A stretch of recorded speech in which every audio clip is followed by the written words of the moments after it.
gbọgbọ. Ètò yìí ètò wa ojú kálẹ̀ ojú tó kó kí lóhun tó ṣẹlẹ̀ láwùjọ wa lè tò. Ètò ìmúnádókó lè tún mọ́gbọ́n dání. Olóòtú ètò Wọlámilékan Ṣódípọ̀ ó lẹ́ni bá ń ṣe rere kó múra sí, ẹni bá ṣe ká kóhun dẹ̀ máa tẹra mọ́. Àtòrí àjíká kò sí èyí tá gbé. Ayé àtijọ́ ni bọ́bá yẹ kó bá rí náà bá tọ̀rún sí wo ni. Ayédáyé social media ó dẹ̀ dí kọ́ mọ́yán. Àtẹniṣe rere àtẹniṣe búburú ṣàmà rántí wípé ètò kan lọ lórí social media káàkiri. Kí lóhun tó ṣẹlẹ̀ láwùjọ wa lè tò. Ètò yàtú ẹ síta bí ọmọjọ́ mẹ́jọ. Ètò yìí kò sí lẹ́yìn oníbàjẹ́ ni kò sí lẹ́yìn alábòsí ẹni. Wá láti lẹ́yìn ètò igi tó bẹ lẹ́yìn ọgbà tó jẹ́ kówó. Honorable Ìgbàláyé bàbá Wàsíù Ayọ̀délé ìwà èèyàn rẹ̀ ń kú láyé ìwẹ́ ni ń kú láyé bó tilẹ̀ ń kẹ́pẹ́ láyé tó ẹ ò ní mọ̀. Elédùmarè ọba àjíkí ọba àjíkẹ́ ìbàrẹ̀ Elédùmarè ọba tó lè ká máa bẹ òun ló ní táàbà ìbàrẹ̀ Elédùmarè ọba gbani ọba pani ọba jíni ọba tó lè ṣohun kóhun nígbà tó wù ú ìbàrẹ̀ Elédùmarè. Mo kí gbogbo ládéládé bẹ́ẹ̀ ni mo kí gbogbo lóyè lóyè mo kí gbogbo obìnrin bẹ́ẹ̀ ni mo kí gbogbo ọkùnrin. Ewúrẹ́ tó wọlé tí ò kágbó àwọn máa jẹran àmúṣọ àgùntàn, ọ̀rọ̀ tó wọlé tí ò kágbó àwọn máa jẹran àmúgbè mọ́lẹ̀. Èmi ọmọ yín olóyè Ọlálékan Ṣódípọ̀ ojúbà lónìí. Ẹ má jẹ́ kí n jẹran àmúṣọ, ẹ má jẹ́ kí n jẹran àmúgbè mọ́lẹ̀ nítorí wípé àdáṣe ní òun ni nítorí wípé àdáṣe ní ọmọ ìlànà ojúbà yín lónìí lórí ètò wa. Ètò yín kí ló ń ṣẹlẹ̀ láwùjọ ètò yín ni kí ló ń ṣẹlẹ̀ láwùjọ. Mo kí gbogbo àwọn tí wọ́n bá wa wo ètò yìí ní ọ̀sẹ̀ tí ó kọjá. Ilé àtọ̀nà yóò ní bàjẹ́. Mo kí gbogbo àwọn amúgbálẹ́gbẹ̀ẹ́ ètò yìí, gbogbo àwọn onígègé àrà, gbogbo àwọn ẹnjìníà pátápátá àtàwọn ẹdítọ̀ wípé ẹ ṣé mo dúpẹ́ fún òkun nítorí pé ẹ̀yin ni ẹ jẹ́ kí ètò yìí kó wá sójú ìwòran àwọn èèyàn wa. Bẹ́ẹ̀ ni mo kígi lẹ́yìn ọgbà ètò yìí Honorable Chief Abdulwasiu Ayọ̀délé Ìgbàláyé tí gbogbo èèyàn mọ̀ sí ìwà ọmọlúàbí àtòbárìn ká má bẹ̀rù àtòfaratì bí òkè. Mo kí yín ẹ ṣé ẹ̀kọ́ àdúró tí Ọlọ́run á dúró ti ilé àti ìmọ̀tẹ̀ náà. Lórí ètò wa ètò yín lónìí ohun tá a fẹ́ sọ̀rọ̀ nípa ẹ̀ ni wípé kí ni pàtó òkú ilẹ̀ ayé tá a wá yìí, kí ni iṣẹ́ tí mò ń ṣe nílẹ̀ ayé tí mo wá, ipa wo ni wọ́n fẹ́ tò mí sí, kí ni wọ́n fẹ́ sọ nípa mi níjọ́ tí ọjọ́ bá yá. Jẹ́ ká béèrè lọ́wọ́ ara wa kí ni impact mi sí àwọn èèyàn, kí ni ojúṣe mi sí àwọn èèyàn. Torí méjì ni ohun tọ́lọ́run dá, ó dá ire bẹ́ẹ̀ ló dá ibi. Tí ẹ bá wò ó tìbítìbí wálé ayé, ire tí ẹ̀ ń wò yẹn òun ni àwọn tí Ọlọ́run ṣàánú fún. Ibi tó wà ńbẹ̀ òun ni àwọn tí ó kù díẹ̀ káàtó fún, àwọn less privilege. Kí lóhun tó ṣe ń pa wọn. Wọ́n ní imú ya ìkà kò jẹ́ ká rí gbogbo òun máa ṣe bí. Ọ̀rẹ́ mi ò jẹ́ tẹ̀lẹ́dẹ́ ayé òun lọ bí ọ̀pá ìbọn. Kí lóhun tó ṣe fún wọn, kí ló fẹ́ sọ nípa ẹ̀. Ẹni tí mo fẹ́ sọ̀rọ̀ nípa ẹ̀ lónìí èèyàn pàtàkì ni, àtòtílétọ̀ ni, ìlú mọ̀ká ni, ẹni táyé ń fẹ́ ni. Ẹni náà ni àwọn èèyàn ń pè ní Agbala Gabriel. Ta ni Agbala Gabriel? Mi ò tí ì rí, mi mọ̀ ọ́. Nítorí pé mo sọ fún yín pé ojúkápò èèyàn ló ń jẹ́ bẹ́ẹ̀. Ta ni Agbala Gabriel? ta ló bá pani níwájú Ọlọ́run Elédùmarè? Ta l'Àgbàlá Gabriel níwájú ìjọba? Ẹ̀yin èèyàn wa, mo sọ fún yín, mo ní lórí ètò wa, ètò yín àwo ò ní fi gbákan ọ̀kan nínú, tó bá ṣe là máa sọ. Ìlọ̀tẹ́rì yẹn ò dẹ̀ kí ń pa òrò. Wí tèmi dèmi á wí tiẹ̀ kó tó lọ. Àwa máa sọ nítorí pé ojú kálé ojú kákó èèyàn ló ń jẹ́ bẹ́ẹ̀, àwa ni. Agbala Gabriel, kí lohun tẹ́ ń ṣe tí ayé ò fẹ́? Kí lohun tẹ́ ń ṣe tí ayé ń fẹ́? Ọ̀nà wo ni wọ́n fi lè sọ ń pa yín? Kí lohun tẹ́ ń ṣe tí ò yẹ ká bá yín ń bẹ̀? Ṣé ohun tí Agbala Gabriel ń ṣe yìí ṣó yẹ ká bá ń bẹ̀ àbí kò yẹ ká bá ń bẹ̀? Ohun tí Agbala Gabriel ń ṣe yìí ṣé ohun tó tọ́ ni àbí ohun tí ò tọ́? Ẹ jẹ́ ká wò.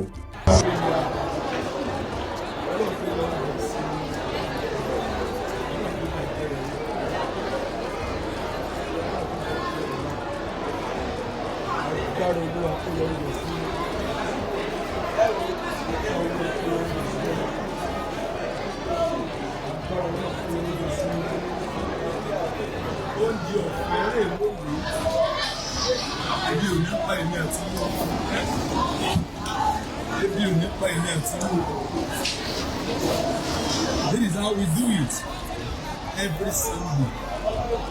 Láti máa bú àwọn tí ìpìlẹ̀ ìbàdàn.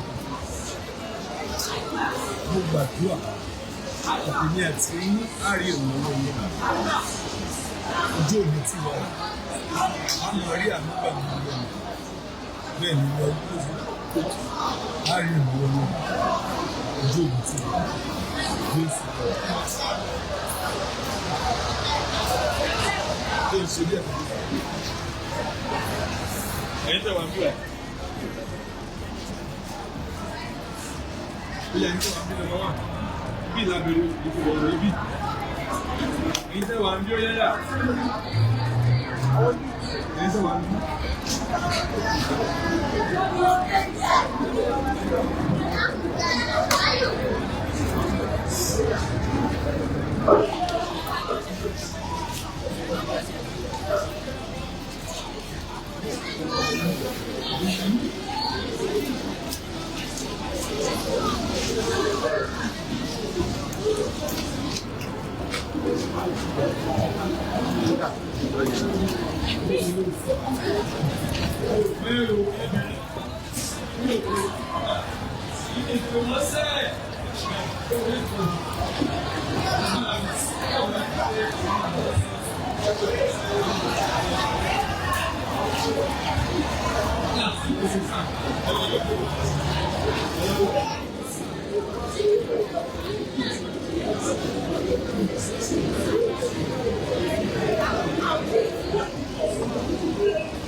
yọrí.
So I want to assure you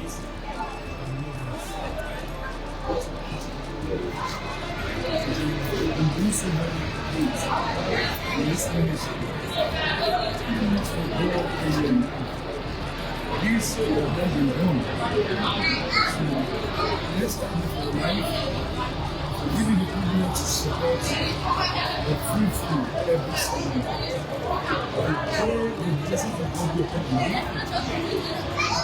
The grace of God will be surrounds everything you do. Amen. Only you do and prosper. Amen. No labor to do. Amen. And free food every Sunday. So may the blessings of God be upon you. Amen. Amen.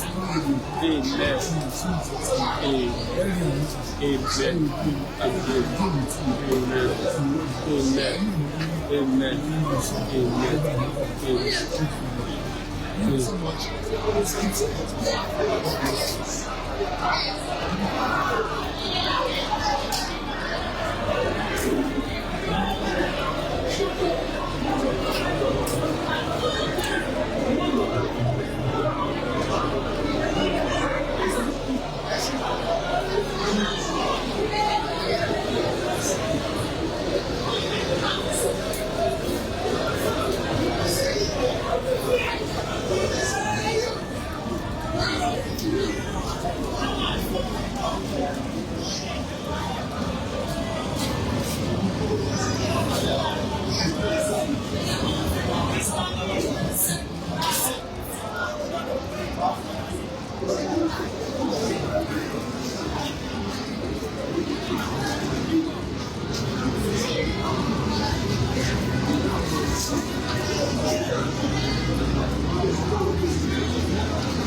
ẹ ti rí Agbala Gabriel, ẹ ti mẹni tí wọ́n ń pè ní Agbala Gabriel.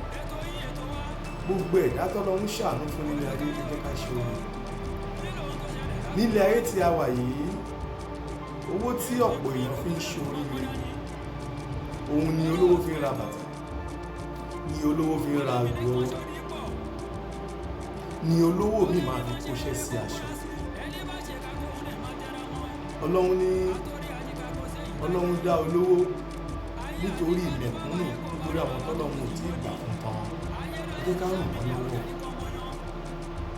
Ọ̀pọ̀ èèyàn wọn ní ìdí owó orí, ṣùgbọ́n ohun tí wọ́n fẹ́ fi sẹ́nu lójúmọ́ ni wọ́n ń wá. Ẹlòmíì àpò báàgì ráìsì ló gbé tì sínú ilé, àpò ẹ̀wà ló gbé tì sínú ilé, ó wá rí èèyàn tó ń gbé kékeré pé ẹ ṣàánú mi nítorí Ọlọ́run. Bẹ́ẹ̀ bá lè fún wọn lówó nítorí pé oore tó ṣòro ṣe, ẹ fún wọn lóúnjẹ. Ẹ wo Agbala Gabriel, ohun tí olówó ń jẹ ó ní kí mẹ̀kúnnù jẹ, ohun tí olówó ń pọ́nlé Agbala Gabriel ó ní àwọn náà wọ́n lè jẹ. Ó dẹ̀ ṣètò ẹ̀ kalẹ̀, ó ní kí wọ́n máa mú ike wá, ó ní kálukú máa mú ohun tó fẹ́ fi gba oúnjẹ wá, òun ló tún fún wọn.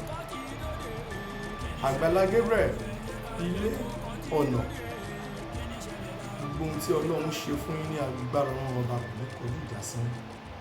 Bí ẹ ṣe fi ẹ̀rín àti ìdùnnú sí àárín àwọn mẹ̀kúnnù tẹ̀ fún lóúnjẹ, ebi alẹ́ ò ní pa yín, ebi ọ̀sán ò ní pa yín. Yorùbá bọ̀ wọ́n ní tí oúnjẹ bá kúrò ní ìṣẹ́, wọ́n ní ìṣẹ́ pin.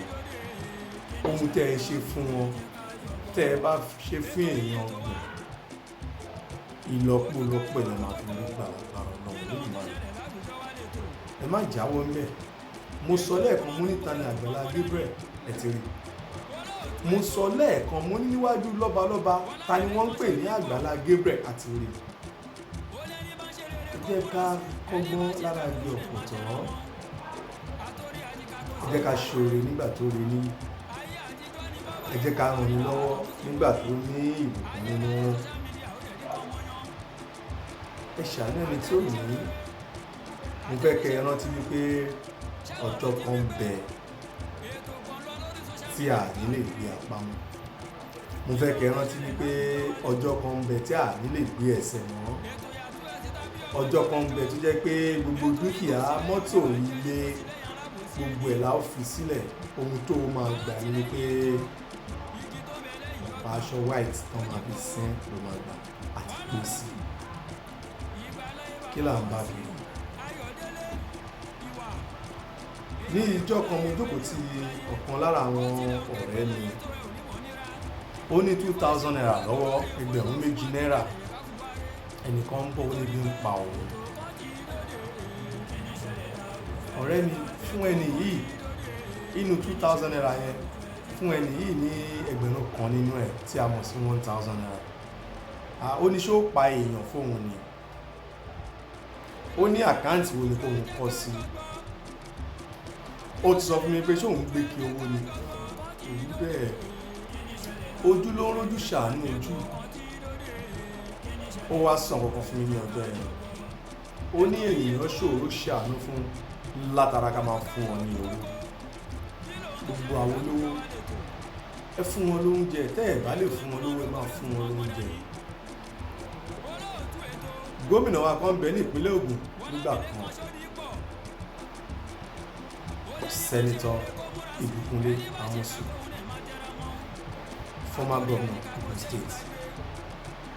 Àwọn kan wà tó jẹ́ pé ní gbogbo ìgbà ní ọjọ́ Jímọ̀ ni wọ́n máa dúró níwájú ilé wọn,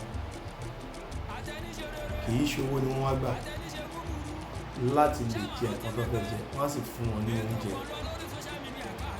Èèyàn tó gba ráìsì ike 2, 3, 5 lọ sílé kò ní ṣépè, ẹ jẹ́ ká ràn wọ́n lọ́wọ́ látara oúnjẹ.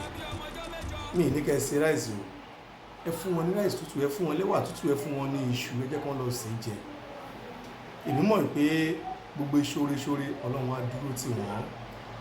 Agbala Gabriel, mo kí yín, mo lù yín lọ́gọ̀ ẹnu, mo dúpẹ́ pé òkun lórí àwọn tẹ́ ṣoore fún. Èèyàn 10 lè bá ṣoore fún, èèyàn ìlọ́po 10 ẹ̀ lè máa fi rí oore lọ́wọ́ Olódùmarè, bó lè ṣe máa rí nìyẹn. Mo kí yín, kò ní jù báyìí lọ lórí ètò wa, ètò yín kí ló ń ṣẹlẹ̀ láwùjọ lẹ́tọ̀, ètò yín ni kí ló ń ṣẹlẹ̀ láwùjọ. Orúkọ mi ò tí ì yí padà, Olóyè Ọlálékan Ṣódípọ̀ lórúkọ tí èmi ń jẹ́, Ìjẹ̀jà ọmọ lọ́rẹ́ méjì. Èmi lọmọ káfọrẹ́rẹ́ ká fi àṣẹgbé ṣanra, èmi lọmọ olódòkun òdòkun tó ṣọ̀wéréke tó dẹ́kùlé àbọ̀lẹ̀ tó dábàtà, omi tó dúdú bí aró tí ò ṣe é rẹṣọ. Èmi lọmọ alágbò dúdú mìnì jọ̀jọ̀, èyí tó kọjá látàndé ọba tó di funfun rẹ́gẹ́dẹ́. Èmi lọmọ orí owó àṣelà ọmọ. Kí là ń bọ̀ níjẹ̀jà ọ̀rẹ́, là ń bọ̀ níjẹ̀jà ọ̀rẹ́, àwa lọmọ ọ̀rẹ́ owó ọ̀rẹ́, là ń bọ̀ níjẹ̀jà ọ̀rẹ́. Mo kí gbogbo arada, mo kí gbogbo àwọn tájọ ṣètò yìí lónìí, ẹ ṣé, ẹ kú àdúrótì. Bẹ́ẹ̀ ni mo tún kígi lẹ́yìn ọgbà mi, Honorable Abdulwasiu Ayọ̀délé Ìgbàláyé. Bàbá, mo dúpẹ́ pé òkun kò ní jù báyìí lọ, ó tún dìgbà ní ìrántí ọ̀rẹ́, ó dìgbà.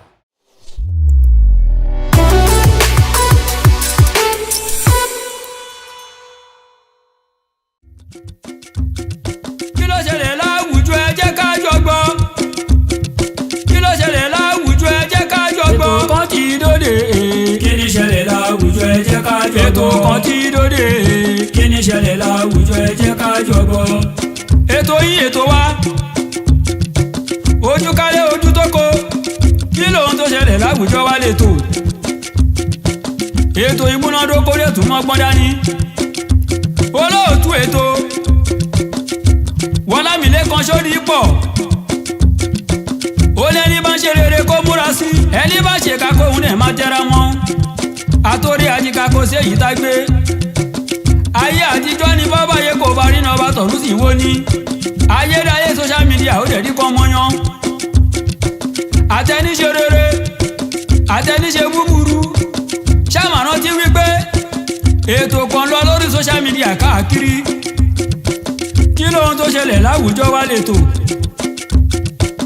Ètò yàtú ẹ síta bí ọmọjọ́ 8. Ètò yìí kò sí lẹ́yìn oníbàjẹ́ ni, kò sí lẹ́yìn alábòsí ẹni.